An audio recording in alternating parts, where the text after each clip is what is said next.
രാഷ്ട്രീയ പോരാട്ടം നടക്കുന്ന മണ്ണ്. അവിടെ ഒരുപാട് അത്ഭുതങ്ങൾ പ്രതീക്ഷിക്കുന്നു. കോട്ടയം ജില്ലയിലുടനീളം ചില മാറ്റങ്ങളൊക്കെ വിചാരിക്കുന്നു. UDF ഒരുപാട് പ്രതീക്ഷ അർപ്പിക്കുന്ന ഒരു സ്ഥലമാണ്. ക്രിസ്ത്യൻ മെജോറിറ്റി മേഖല. എങ്ങോട്ടേക്ക് വോട്ടുകൾ പോയിട്ടുണ്ട്? BJPയുടെ ക്രിസ്ത്യൻ നയതന്ത്രം ഫലിക്കുമോ? ഇത്തരം കാര്യങ്ങളിലൊക്കെ ഒരു ഉത്തരം ലഭിക്കാൻ നാളെ വരെ കാത്തിരിക്കണം. ശ്രീജിത്ത്, തെരഞ്ഞെടുപ്പിൻ്റെ ഒരുക്കങ്ങൾ, വോട്ടെണ്ണലിൻ്റെ ഒരുക്കങ്ങളൊക്കെ ഏകദേശം പൂർത്തിയായി എന്ന് കരുതാം. അവസാനവട്ട കണക്കുകൂട്ടലിലാണ് അവിടുത്തെ രാഷ്ട്രീയ പാർട്ടികൾ. പ്രത്യേകിച്ചും ജോസ് കെ മാണി ജയിക്കണം, ജയിച്ചില്ലെങ്കിൽ നിലനിൽപ്പ് തന്നെ അവതാളത്തിലാകും. എന്താണ് കോട്ടയത്തിൻ്റെ ഏറ്റവും ഈ ദിവസത്തെ രാഷ്ട്രീയ സാഹചര്യം?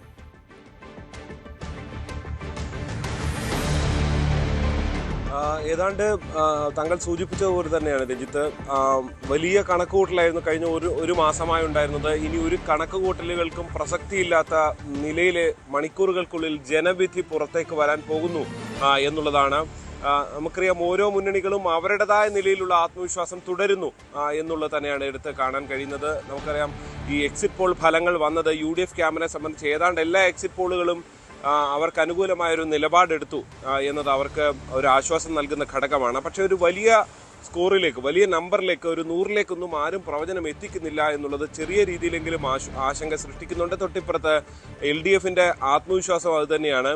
എക്സിറ്റ് പോൾ ഇങ്ങനെയാണെങ്കിൽ യഥാർത്ഥ ഫലം തങ്ങൾക്ക് അനുകൂലമാകുമെന്ന് അവർ കരുതുന്നു. മധ്യ കേരളത്തിലടക്കം സീറ്റ് പ്രവചിച്ചിട്ടുണ്ട് എന്നുള്ളതാണ് NDAയുടെ ഒരു ആത്മവിശ്വാസമായി മാറുന്നത്.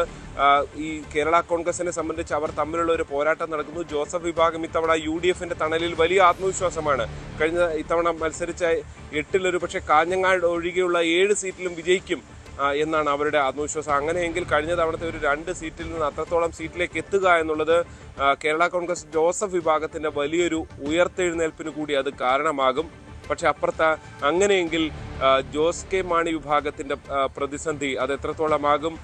ഇടുക്കിയും ചങ്ങനാശ്ശേരിയിലും പൂഞ്ഞാലും അടക്കം ആശങ്കകളുണ്ട്.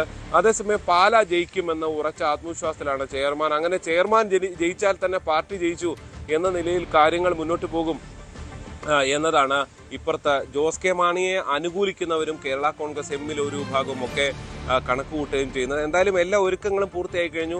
5 കോട്ടയത്തെ 9 നിയോജക മണ്ഡലങ്ങളുടെ വോട്ടെണ്ണൽ നടക്കുക. അതിൽ കോട്ടയത്തെ 3 വോട്ടെണ്ണലുണ്ട്. കോട്ടയം MD സെമിനാരി സ്കൂളിൽ കോട്ടയത്തെയും ഏറ്റുമാനൂരിലെയും വോട്ടുകൾ എണ്ണുന്നു. ബസേലിയസ് കോളേജിൽ വൈക്കത്തെ വോട്ടുകൾ എണ്ണുന്നു. പാലായാണ് മറ്റൊരു പ്രധാന ശ്രദ്ധാകേന്ദ്രം. പാലയിൽ എന്നുള്ളത് തന്നെയാണ് ത്രികോണ പോരാട്ടം ഷോൺ ജോർജിലൂടെയും മാണി സി കാപ്പനിലൂടെയൊക്കെ നടന്ന ഒരു മണ്ഡലം. അവിടെ ആര് ജയിക്കും എന്നുള്ള സസ്പെൻസ് അറിയാൻ പാല തന്നെ ജില്ലയിലെ ഏറ്റവും പ്രധാനപ്പെട്ട ശ്രദ്ധാകേന്ദ്രമായി മാറുന്നു.